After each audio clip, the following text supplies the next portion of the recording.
Minute से 9:35 पर, जिसमें आप कलश स्थापन कर सकते हैं और माँ दुर्गा जी का आवाहन कर सकते हैं। हाँ, दूसरा मुहूर्त जो है 11:36 से लेकर 12:24 तक यह अभिजीत मुहूर्त है। तो इसमें भी आप माँ दुर्गा का आवाहन और कलश स्थापन कर सकते हैं।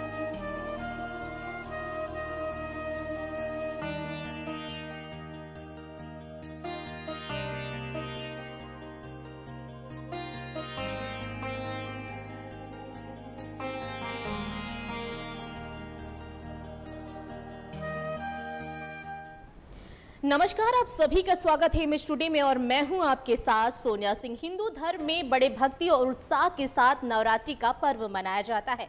इस बार 9 अप्रैल से इसकी शुरुआत हो रही है। अब लोगों में सबसे ज़्यादा कंफ्यूजन इस बात की रहती है कि अगर नवरात्रि है तो उन्हें शुभ मुहूर्त पर ही सारे कार्य करना है। सबसे ज़्यादा ये कि हमें शुभ मुहूर्त पर किस तरीके से कलश की स्थापना करनी है, किस तरीके से पूजा आराधना करनी है, किस तरीके से हमें सारी चीज़ों का विधान याद करके रखना है ताकि हमारे नौ जो देवियां हैं वो उन पर प्रसन्न हो सके, उनमें सुख शांति समृद्धि बनाए रखें। तो इन सभी जानकारी के लिए हमारे साथ लखनऊ विश्वविद्यालय के ज्योतिर्विज्ञान विभाग के जाने माने प्रोफेसर अनिल प्रोवाल जी हैं, जो मुखरता से हमेशा ही अपनों बातों को रखा है और विधि विधान से जिस तरीके से पूजा आराधना करनी चाहिए तमाम उसकी जानकारी देते हैं। तो हम चलिए ज़्यादा देर नहीं करते हैं और बात करते हैं और जानते हैं इस बार नवरात्रि की किस तरीके से पूजा आराधना करें और क्या शुभ मुहूर्त है, क्या अद्भुत सहयोग बन रहा है, सभी के बारे में हम जानकारी लेते हैं। सर, सबसे पहले आपका स्वागत है, कैसे हैं सर आप?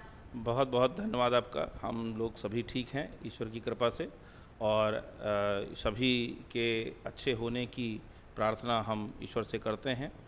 और जैसा कि आपने कहा कि यह जो है आपका जो नवरात्रि का जो पर्व आ रहा है, जो कि 9 अप्रैल 2024 से आरंभ हो रहा है, दिन मंगलवार से, तो इसका क्या विधि विधान है। तो सबसे पहले कोई भी पर्व क्यों मनाया जाता है ये हमारे लोगों को जानना चाहिए, हमारे लोगों को समझना चाहिए।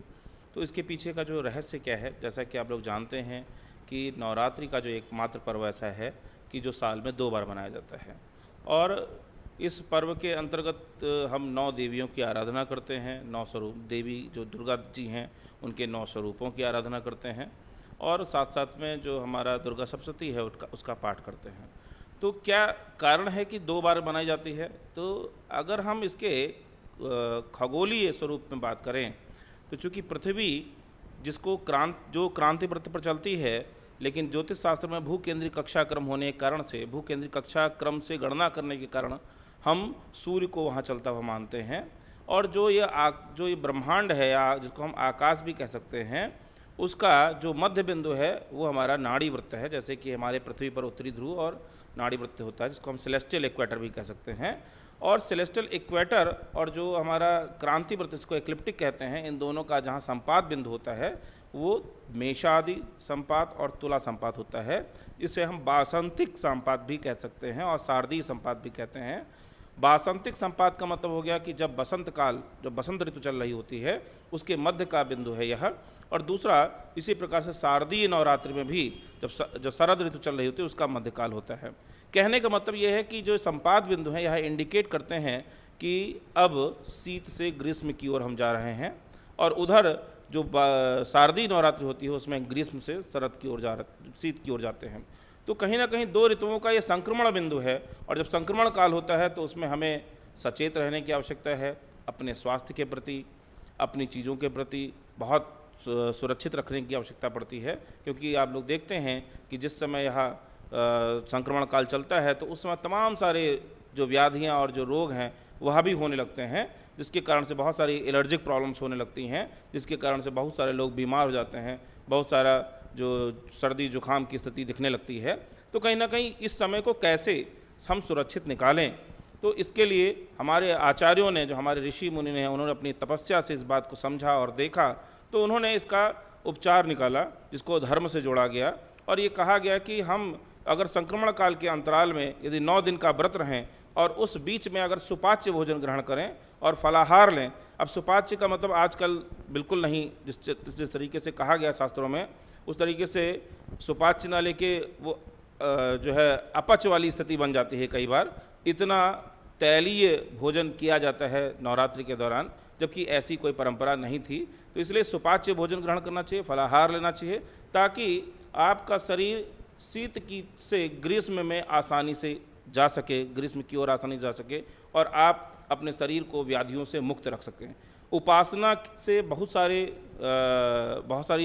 जो क्या नेचुरोपैथी है, नेचुरोपैथी में भी उपासना से अपने शरीर को ठीक करने के उपाय कहे गए हैं।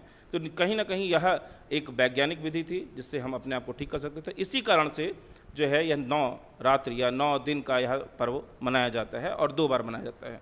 दूसरी बात आती है कि हम इसमें माँ दुर्गा की ही आराधना क्यों करते हैं।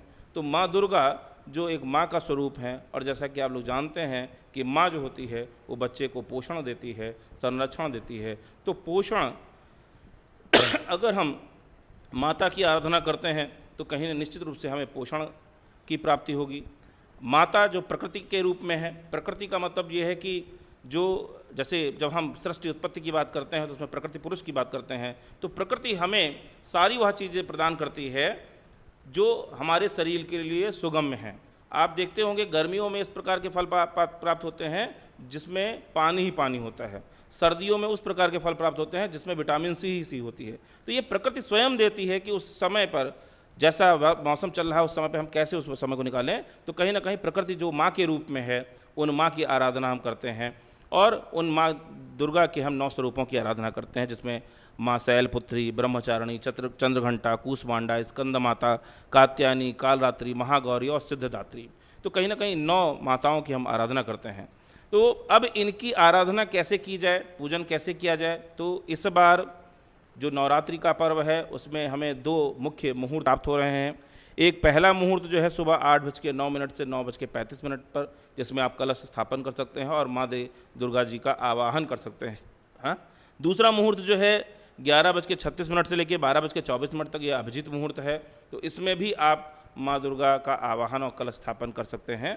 तो उसके बाद आप कैसे करें, तो उसमें पंचोपचार के माध्यम से आप पहले गौरी गणेश की आराधना करते हैं, जैसा कि हम हर अनुष्ठान के पहले गौरी गणेश की आराधना करते हैं, और उनके साथ साथ हम पंचोपचार से अथवा अगर कर सकें तो षोडशोपचार से हम उनकी आराधना करें, उनको क्या नाम है प्रार्थना करें। तो निश्चित रूप से उनसे, उनके प्रताप से, उनकी इच्छा से आप अपने जीवन में संरक्षित और सुरक्षित रहेंगे और तमाम प्रकार की सिद्धियों को प्राप्त करने वाले होंगे। सर, आपने सबसे ज़्यादा लोगों को कन्फ्यूज़न इस बात की रहती है कि हम शुभ मुहूर्त पे ही अपने सारे कामों को करें। सर, क्या इस बार कोई शुभ संयोग भी बन रहा है, ऐसा कुछ कहा जा रहा, जिस तरीके से ये भी कहा गया कि माता इस बार जो है शेरों पे सवार होके नहीं बल्कि घोड़े पर सवार होके आएंगी, तो क्या ऐसा भी कोई संयोग है? कुछ इसके बारे में भी बताएंगे सर। देखिए, इसके संदर्भ में बहुत कोई शास्त्रीय मत प्राप्त नहीं होता है, क्योंकि माँ को शेरों वाली माता कहा गया है या शेर पर बैठी हुई माता हैं। तो इसलिए किसी भी समय हम उनको किसी और पशु पर बैठकर माना, हाँ उनके जो 9 स्वरूप कहे गए हैं उनके अलग अलग वाहन जरूर कहे गए हैं, लेकिन मुख्य रूप से वो सिंह पर ही सवार हैं। तो इसलिए ऐसा कोई शास्त्रीय मत तो नहीं मिलता, लेकिन कहीं हो सकता है पुराणों में, उपपुराणों में इसका कोई संदर्भ आता हो, ठीक है ना, जिसका यह बात कही जा रही हो। लेकिन मुख्य रूप से आप जब भी प्रार्थना करेंगे तो शेरों वाली माता की ही प्रार्थना करेंगे और उन्हीं की आराधना करेंगे। और दूसरी बात यह है कि इस समय जैसे कि जब हम क्या नाम है ये नवरात्रि का पर्व जब मनाते हैं तो उसमें किस प्रकार से पाठ करें, ये बहुत महत्वपूर्ण है कि उनका हम पाठ कैसे करें, ठीक है ना। जैसे सबसे पहले अगर आपको पाठ करना है तो जिसको हम कहते हैं कि जो षडंग हैं, जिसमें कवच इत्यादि आते हैं, उन पाठों का करना चाहिए। और उसके बाद शापोद्धार का करना चाहिए। इसके अंतर्गत क्या क्या आते हैं, इसके अंतर्गत 3 तरीके के पाठ होते हैं, एक प्रथम चरित्र, एक उत्तर चरित्र, एक मध्यम चरित्र। सबसे पहले मध्यम चरित्र का पाठ करें, फिर प्रथम चरित्र का पाठ करें, फिर उत्तर चरित्र का पाठ करें। इस प्रकार इनको भी ऐसे कर सकते हैं जिनके पास, जो वैसे तो मुख्य रूप से कहा गया है कि षडंग के साथ साथ आप सभी प्रकार जो सभी पाठ हैं, 13 पाठ हैं, उनको प्रतिदिन करना चाहिए। लेकिन जिनके पास समय का अभाव है या स्वास्थ्य उनका ठीक नहीं है या उम्र के कारण से, किसी न किसी कारण से ऐसी कोई स्थिति बनी हुई है जिसके कारण से वो पूरा पाठ नहीं कर सकते हैं, उस कंडीशन में ऐसी बात करने की बात कही गई है।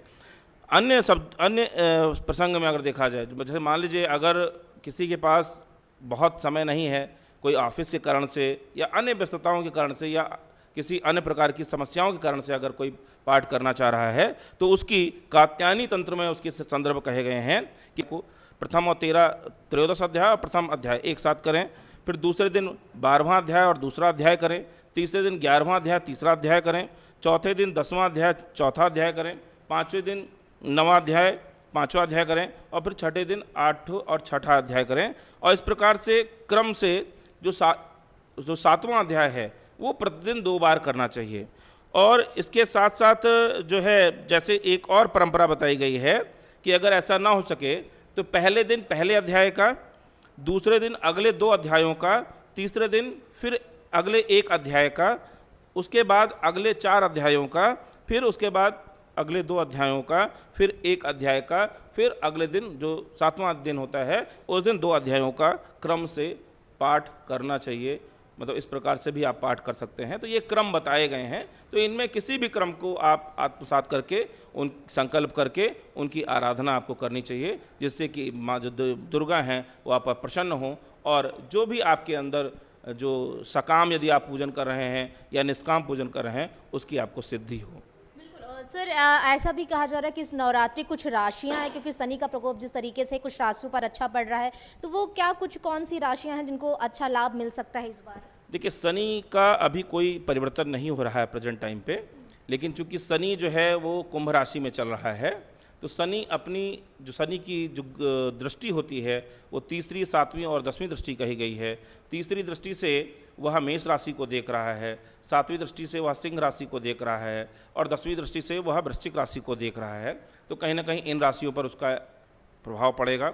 और इसके साथ साथ जब हम देखेंगे, जो शनि से, जैसे चंद्रमा से अगर चौथा अगर शनि बैठा हो या 8वें शनि हो तो उसको ढैया बोलते हैं। तो इसका मतलब वृश्चिक राशि वालों को, और जो कह सकते हैं कि जो सिंह राशि, जो क्या नाम है, कर्क राशि वाले लोग हैं, उनके लिए भी यह जो समय रहेगा वो थोड़ा अनुकूल नहीं रहेगा, तो उनको ध्यान रखना है। इसके साथ साथ चूँकि कुंभ राशि में है, तो जो कुंभ राशि वाले लोग हैं, मकर राशि वाले लोग हैं और मीन राशि वाले लोग हैं, उनके लिए भी ये 7.5 का क्रम चल रहा है, जिसके कारण से भी ऐसी राशियों के लिए भी शनि शुभ है नहीं है। शेष जो भी राशियां बचती हैं उन सभी के लिए वह शुभ प्रदाता है, उनको कोई ज़्यादा कष्ट नहीं होगा, उनके लिए वह अच्छे संयोग लाने की स्थिति बनाएगा। एक और जो महत्वपूर्ण बात है वो मैं कहना चाहता हूँ, जो हमारे नव संवत्सर के बारे में है। जैसे कि हम 1 जनवरी से नव वर्ष मनाया करते हैं, ठीक वैसे ही भारतीय नव संवत्सर कब मनाया जाए या कब मनाया जाता है या कब से मनाया जाता रहा है, तो इसकी हम जरूर चर्चा करेंगे। तो भारतीय जो नव संवत्सर है वो भी हमारी इसी नवरात्रि की जो चैत्र शुक्ल प्रतिपदा होती है, वहीं से भारतीय नव संवत्सर की परंपरा चलती है। हमारे पहले के समय में जब हमारा देश गुलाम नहीं था, भारत गुलाम नहीं था, उससे पहले हमारे यहाँ भारतीय नव संवत्सर को मनाए जाने की परंपरा ही थी। अब यह संवत्सर क्यों मनाया जाता है? क्योंकि प्रकृति ही नव संवत्सर बनाती है। यह प्रकृति, क्योंकि हमारा जो सनातन परंपराएं हैं वो हमारी प्रकृति के साथ सीधा जुड़ा हुआ है, सारी परंपराएं सीधी जुड़ी हुई हैं, और सारी परंपराओं में कहीं ना कहीं प्रकृति का योगदान है, चाहे जितने ही पर्व हो क्यों ना हो, चाहे कोई त्यौहार हो क्यों ना हो। आप जैसे देखते हैं कि इस समय जब नव संवत्सर का समय आरंभ हो रहा है, तो उस समय आप देखते हैं कि जो पेड़ हैं वो अपने पुराने पत्तों को छोड़कर नई कोपलों को धारण कर रहे हैं। जो पेड़ शीत की वजह से मुरझा गए थे वो अब अच्छी स्थिति में आने को हैं। तो कहीं ना कहीं इस तरीके की संवत्सर की जो स्थिति, मतलब संवत्सर को हमारे जो राष्ट्रकवि हैं रामधारी सिंह दिनकर, उन्होंने भी इसको कोट किया है। तो कहीं ना कहीं जो हमारा संवत्सर की जो स्थिति है वो हमारे इसको भी जानने और मानने की और इसको प्रयोग करने की आवश्यकता है। क्योंकि हम जब 1 जनवरी को मनाते हैं तो 1 जनवरी को कोई भी आप देखते हैं कि जो पशु पक्षी हैं उनमें चहचहाट नहीं होती, जो पेड़ पौधे हैं वो निर्जीव जान पड़ते हैं। तो वो हमारा कैसे नववर्ष हो सकता है? इसके बारे में जिसको मैं जिनके लिए मैं कहता हूँ, जो हमारे राष्ट्रकवि जो रामधारी सिंह दिनकर जी थे, उन्होंने इसको कोट किया है और उन्होंने कविता लिखी है, ये नववर्ष हमें स्वीकार नहीं। उसी संदर्भ में कुछ पंक्तियाँ उन्होंने कही हैं, मैं उनको भी यहाँ पे कोट करना चाहता हूँ कि ताकि आप लोग भी समझ सकें क्या उन्होंने कहा था और किस तरीके से वह प्रासंगिक था। लेकिन बाद में धीरे धीरे, चूँकि अंग्रेज़ों के बाद और उसके बाद कुछ ऐसी स्थितियां रहीं कि जिसके कारण से हम अपने नव संवत्सर को भूल गए हैं। उन्होंने कहा था, प्रकृति का रूप निखरने दो, फागुन का रंग बिखरने दो, प्रकृति दुल्हन की रूपधार जब स्नेह सुधा बरसाएगी, सस श्यामला धरती माता घर घर खुशहाली लाएगी, तब चैत्र शुक्ल की प्रतिपदा प्रथम तिथि पर नववर्ष मनाया जाएगा, आर्यावर्त की पुण्य भूमि पर जयगान सुनाया जाएगा। तो ये थे हमारे राष्ट्रकवि रामधारी सिंह दिनकर जी की कुछ पंक्तियाँ, आप इनकी पूरी कविता भी पढ़ सकते हैं। तो निश्चित रूप से यह हमारे जीवन में प्रासंगिक है। हम इसको प्रत्यक्ष रूप से होता हुआ देख सकते हैं कि हमारी जो प्रकृति है वह भी नव संवत्सर की ओर है, नई चीज़ों की ओर है, नए वृक्षों की ओर है, नए परिवर्तन की ओर है। तो इसीलिए हमारा नव संवत्सर है। तो इस नव संवत्सर की जो हमारे व्यूअर्स हैं और जो हमारी मीडिया टीम है और जो हमारे जितने भी ज्योतिष के प्रेमी हैं या अन्य जन भी जो हैं, जो चाहे भारत में रहते हों या जो भारत के जो लोग हैं जो विदेश में भी रहते हों, उनको यह जो नव संवत्सर हो उसकी बहुत बहुत मंगल कामनाएँ, बहुत बहुत शुभकामनाएँ। यह नववर्ष जो भारतीय नववर्ष है वह उनके जीवन में समृद्धि और उन्नति लाए, ऐसी माँ दुर्गा से प्रार्थना है। बिल्कुल। और सर लास्ट में मेरे एक सवाल आपसे है कि क्या नवरात्रि में ऐसे कौन से काम हैं जिन्हें लोगों को करने से बचना चाहिए, ऐसे जो मुख्य काम? देखिए, किसी प्रकार के राजसिक और तामसिक कार्यों से बचना चाहिए। ये देखिए सात्विक समय है और सत्व की जो हमारे सात्विक जितनी भी सात्विक चीज़ें हैं उनको करने का प्रयास करना चाहिए, ठीक है ना। हमारे जीवन में जो सात्विक जो शब्द है वो सत्व से बना है और सत्व जो है मतलब कहीं ना कहीं सत्यता की ओर ले जाता है। तो कहीं ना कहीं जो शुद्ध हो, जो पवित्र हो, उसका कार्य करना चाहिए। अगर आपको किसी कार्य को करने में अगर आपकी आत्मा मना कर रही है, कहीं ना कहीं वो गलत कार्य है, तो निश्चित रूप से इस जो यहाँ नवरात्रि का समय है, इस नवरात्रि के समय पर आपको अपनी आत्मा की बात सुनने का प्रयास करना चाहिए। निश्चित रूप से वह स्वयं संदेश देगी कि ये काम आपके लिए उपयुक्त है या अनुपयुक्त है, और आप उसी की बात को अपना आधार मानते हुए निश्चित रूप से अगर आप कार्य करेंगे तो आप अपने जीवन में बहुत सफलता को प्राप्त करेंगे। बिल्कुल सर, अब लास्ट में आप अपने देशवासियों को, प्रदेशवासियों को, सभी लोगों को क्या मैसेज देना चाहेंगे इस नए वर्ष के उपलक्ष्य में? हम अपने जो देशवासी हैं, जो प्रदेशवासी हैं, जो क्षेत्रवासी हैं, जो नगरवासी हैं, जो ग्रामवासी हैं और जो हमारे विश्वविद्यालय परिसर के जो शिक्षक गण, कर्मचारी गण और जो अधिकारी गण हैं, उन सभी को इस नववर्ष की बहुत बहुत मंगल कामनाएँ देते हैं, बहुत बहुत शुभकामनाएँ देते हैं। और यह निश्चित रूप से ये जो नववर्ष आ रहा है, निश्चित रूप से उन सभी के जीवन में कुछ ना कुछ नए परिवर्तन लेके आएगा और नई उम्मीदें जगाएगा। नई उमंगों के साथ हम नए नए कार्य करेंगे, जिससे न कि हम अपने विश्वविद्यालय का ही नहीं, अपने नगर का ही नहीं, अपने ग्राम का ही नहीं, अपने प्रदेश का ही नहीं, अपने देश का भी नाम उन्नत करेंगे और रोशन करेंगे। तो ऐसी जब हम स्वयं अगर ठीक काम करेंगे तो निश्चित रूप से हम देश की जो उन्नति है उसमें एक कड़ी के रूप में जुड़ सकते हैं। और जब इस तरीके से आप जुड़ेंगे तो निश्चित रूप से जब आपका उदय होगा तो हमारे देश का भी और अधिक उदय होगा और देश उन्नत की अवस्था को प्राप्त करेगा। बहुत बहुत धन्यवाद सर आपका। और आपने देखा कि अभी हमारे साथ अनिल पोरवाल जी थे, जिन्होंने मुखरता से हर एक बातों को समझाया है। इस वीडियो को अगर दर्शक देखेंगे तो उन्हें ये समझ में आ जाएगा कि किस तरीके से हमें इस नवरात्रि को पूजा करनी है, कलश की स्थापना करनी है और किन चीज़ों को हमें करने से बचना चाहिए। तो ये सारी जानकारी आपको इमेज टुडे के माध्यम से हमने दिखाने का प्रयास किया है। वीडियो अजय के साथ मैं सोनिया सिंह, इमेज टुडे, लखनऊ।